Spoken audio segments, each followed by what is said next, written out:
writing about this today over at Hartmann Report with the headline, "When Will We Stop Letting Our Presidents Lie Us Into Wars?" But really where this all began was, back in, well, let's start at the beginning, actually. It began on, right after 9/11, when George W. Bush, well, the Taliban actually reached out to Bush and said, we will give you bin Laden. We won't give him to you. We'll give him to a third country if you'll give us any evidence that bin Laden had something to do with 9/11. Bush said, screw you, I want to bomb this country. Afghanistan at that point in time was the second poorest country in the world. They had no functioning air force. Their army was a joke. It would have been easy to take down, which is what Bush did. He went ahead and took them down.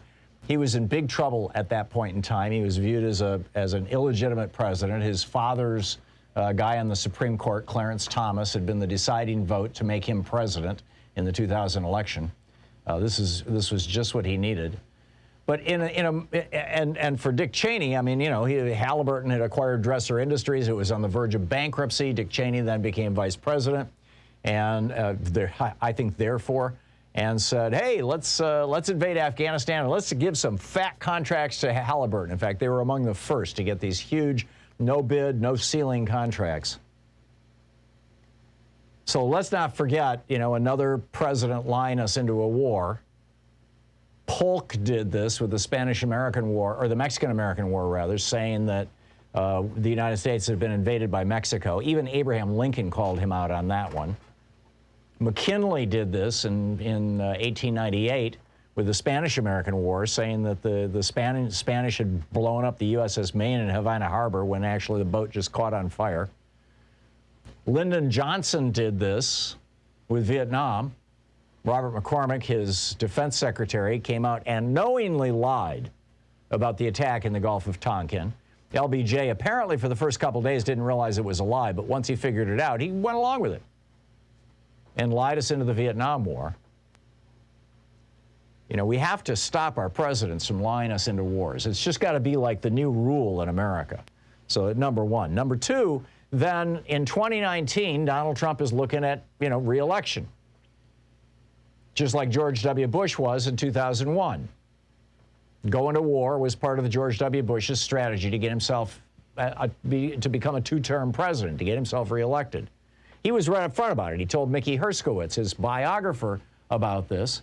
In fact, here, this is Cindy Sheehan telling us the story back in the day. As a matter of fact, in interviews in 1999 with respected journalists and longtime Bush family friend Mickey Herskowitz, then Governor George Bush stated, "One of the keys to being seen as a great leader is to be seen as commander-in-chief. My father had all this political capital built up when he drove the Iraqis out of Kuwait, and he wasted it.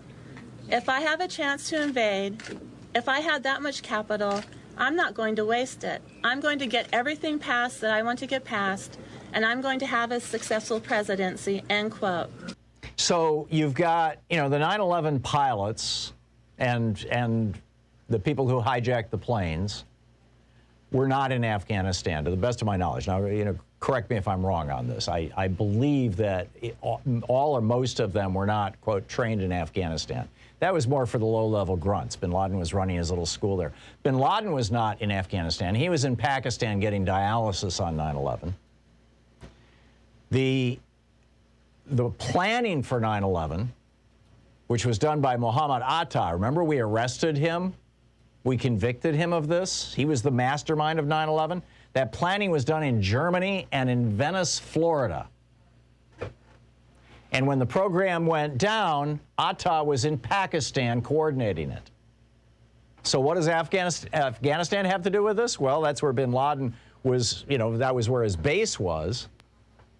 But what did it have to do with 9/11? I'm not sure anybody to this day knows, but it was a convenient, excuse to get into a war. But let's even look at more recently. A year and a half ago, 2 years ago, in 2019, Donald Trump is looking at wanting to get reelected in 2020. He figures, I got to start, fulfilling campaign promises. I said I was going to get us out of Afghanistan. So he goes to the Taliban. First, he goes to the president of Pakistan. And he says, this top guy in the Taliban who is in your jails here in Pakistan. This top guy in the Taliban, his name is Mullah Abdul Ghani Baradar. I want you to release him from prison. Now, the Afghan government did not want Trump to do this. They were cut out of the talks. They had nothing to do with these talks. The State Department, previously had been a little. They had been all in favor of this guy being in prison in Pakistan, but Trump said, "Let him go." Pakistan let him go. Trump then negotiates with him and cuts a deal that all U.S. forces will be out of Afghanistan by May of 2021. Last May, a few months ago. That in 2019 became the signal to all of the 300,000, 350,000 official Afghan military forces that we were basically subsidizing. Some folks put the number at 600,000, which is why I paused there. I've seen the numbers all over the place, but it seems like the official number was 350,000.